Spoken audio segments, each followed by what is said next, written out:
জুলাই হত্যার বিচার ও সংস্কারের আগে জনগণ ভোট মেনে নেবে না, এমনটাই মন্তব্য করেছেন জামায়াতের আমির ডক্টর শফিকুর রহমান। সকালে লালমনিরহাটের কালেক্টরেট মাঠে তিস্তা মহাপরিকল্পনা বাস্তবায়ন সহ বিভিন্ন দাবিতে জামায়াত জনসভায় অংশ নেন তিনি।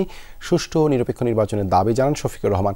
তিনি বলেন, জামায়াতের আগামীতে এমন একটি দেশ গঠন করতে চায় যেখানে কোনো ধর্মীয় প্রতিষ্ঠান আর পাহারা দেওয়ার প্রয়োজন পড়বে না।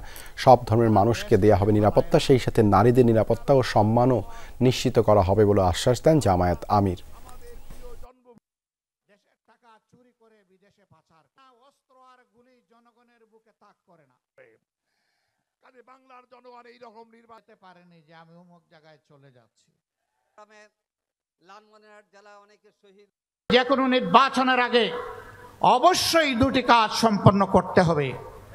একটি হচ্ছে খুনিদের বিচার, এ বিচার দৃশ্যমান হতে হবে। আরেকটি হচ্ছে প্রয়োজনীয় সংস্কার। এই দুইটা ছাড়া বাংলাদেশের জনগণ কোনো নির্বাচন মেনে নেবে না।